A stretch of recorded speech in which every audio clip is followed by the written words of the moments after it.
Centro de Tratamiento e Investigación sobre Cáncer Luis Carlos Sarmiento Angulo ocupó el primer lugar en un importante indicador internacional que distingue el trabajo en la investigación científica. Juan José.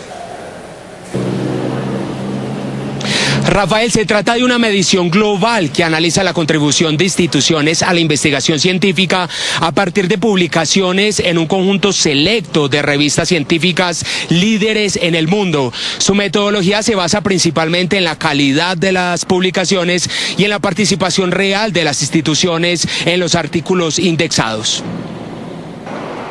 El CETIC se convierte en uno de los principales centros líderes en investigación en salud de Colombia. Un reconocimiento internacional lo ubica en el primer lugar en el sector healthcare dentro del Nature Index, uno de los principales indicadores internacionales en el área de producción científica.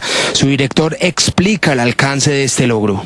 Es un ranking que pretende medir el impacto de la investigación. Tiene apenas 4 años de estar en funcionamiento, pues nos llena de mucho orgullo aparecer en primer lugar en lo que se refiere a ciencias de la salud, en particular en el cáncer, que es nuestro tema de conocimiento principal. El ranking mide la calidad científica a partir de publicaciones de alto impacto a nivel mundial, pero este centro va más allá. También busca destacarse por su enfoque humano.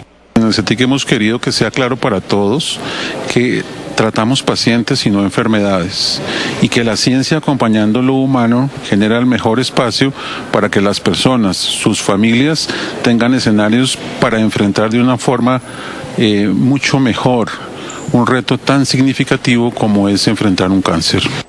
El resultado posiciona al CETIC por encima de otras instituciones del país, lo que refleja su liderazgo en investigación clínica y desarrollo de tratamientos contra el cáncer. Realmente en el mundo la investigación en cáncer está avanzando de una manera muy rápida, no tanto así en América Latina. En América Latina solamente aportamos un poco menos del 3% del conocimiento en cáncer del mundo. Por eso este tipo de reconocimientos son tan importantes, porque estamos trabajando para poder llevar información global que permita que los tratamientos de los pacientes puedan ser mejores. Con este reconocimiento, el centro consolida su papel como referente en ciencia e innovación en salud, un hecho que impacta directamente la vida de los pacientes y fortalece la lucha contra el cáncer en Colombia.